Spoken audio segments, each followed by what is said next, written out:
Hello students, let us start our new chapter, first chapter of geography, resource and development. What is a resource? Everything available in our environment which can be used to satisfy our needs provided is technologically accessible, economically feasible, culturally acceptable, can be termed as a resource. Anything like the mobile in your hand, the book, the copy, anything which satisfy our need, that is a resource. But the thing is that we must have technology to get it. It should not be very costly and our culture must accept it. It is a resource. Then how the resources can be formed? It can be formed by three things. Firstly, physical environment. That is, we will take the thing from the nature.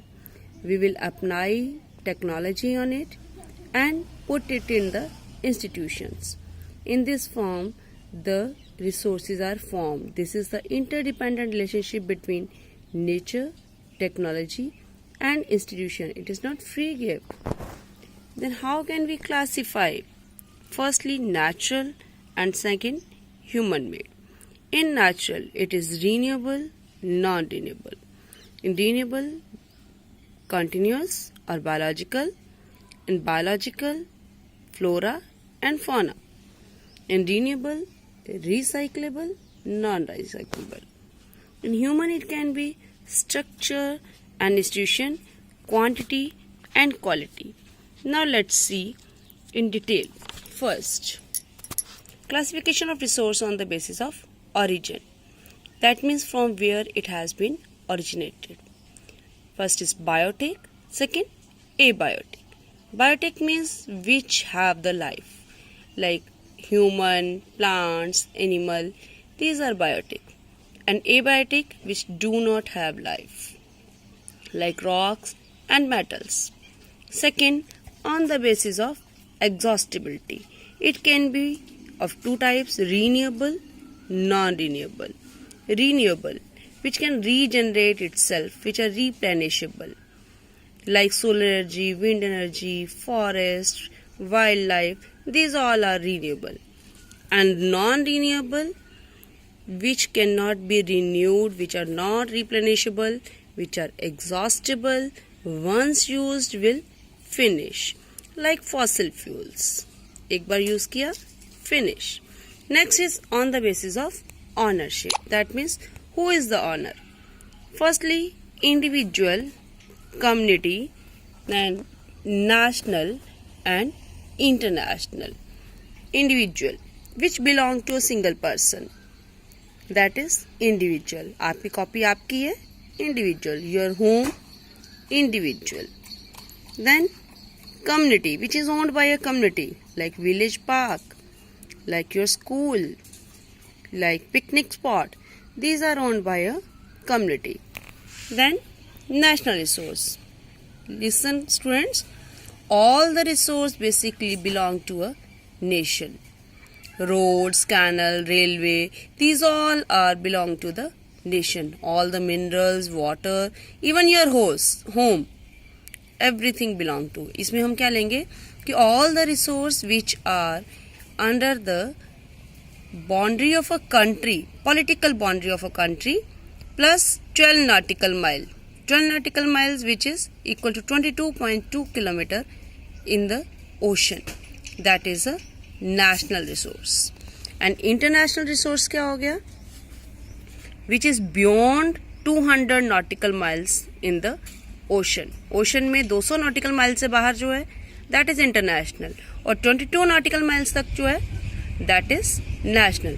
तो फिर ये 22.2 kilometre या 12 nautical miles और 200 nautical miles के बीच का area क्या है? This is called your exclusive economic zone. कुछ कंट्रीज के पास स्पेसिफिक राइट्स होते हैं, इस एक्सक्लूसिव इकोनॉमिक जोन कहते हैं उसको.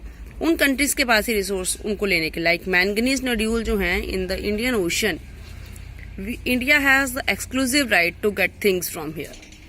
Next is on the basis of status of development. It can be again 4 types: potential, developed, stock, and reserve. Potential.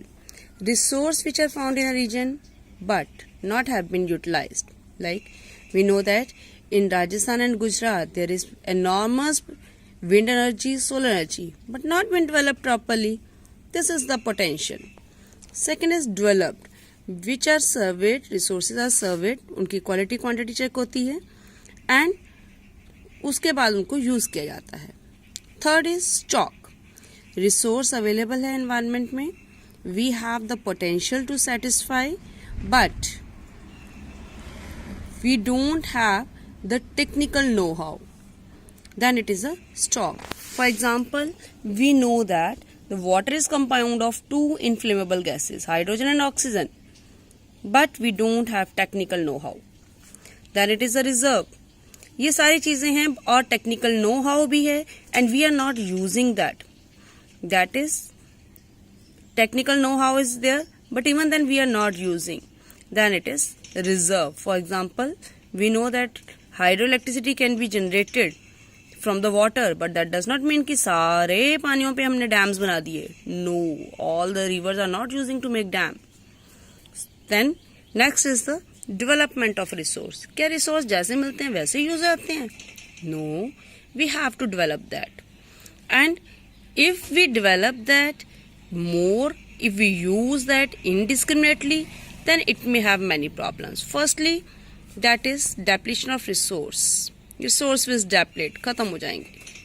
Second, it will divide into haves and have-nots. कुछ एक के पास होंगे, कुछ एक के पास नहीं होंगे. Accumulation of resource. And third, it will lead to global ecological crisis, like global warming आ जाएगा, ozone layer depletion हो गया, environmental pollution is there, land degradation is there. So these problems are there. Now what to do? How to do? What we have to do? We have to use the resource in a sustainable way. What is a sustainable development? Sustainable development means development should take place without harming the environment, and development in the present should not compromise with the needs of future generation. This is the definition of sustainable development.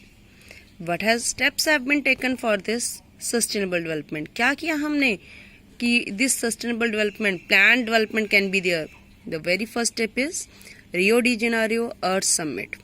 What happened? Where happened? In June 1992, more than 100 heads of the states, they met at Rio de Janeiro, Brazil. They met for the first International Earth Summit. And what they did, different assembled leaders, they signed the Declaration of Global Economic Change and Biological Diversity, and they signed Agenda 21. What is this Agenda 21? That is agenda for the 21st century. Which kind of agenda? It was a declaration which was signed by the world leaders in 1992 at UNCED at Rio de Janeiro, Brazil. The main aim is to achieve the global sustainable development.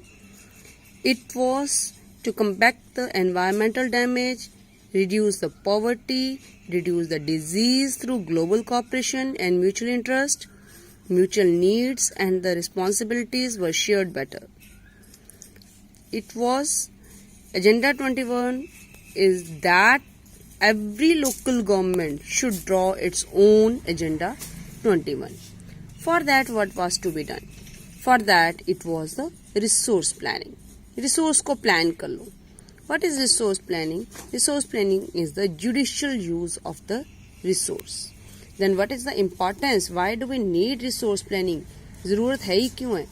Basically, it is used because we have diversity in the resources.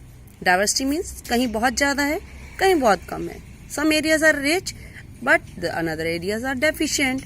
Some areas are self-sufficient, but another do not have. They have acute shortage. For example, Jharkhand, Chhattisgarh, Madhya Pradesh, they are very rich in the minerals and coal deposit. As Arunachal, they have much water but no infrastructure. Rajasthan, rich in solar and wind energy but no water. Same, the cold desert of Ladakh, isolated from rest of the world. जबकि ये तो very cultural rich heritage is there वहाँ पे. But no water, no infrastructure, no minerals. So we can balance all these resources if we do the resource development.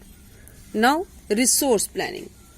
Resource planning is a complex process. The question will be, resource planning is a complex process. Why it is a complex process? Because it is to be done in 3 steps. The first is identification and inventory of the resource. Identification and inventory. Identify the resource and see how much do we have. How we will do?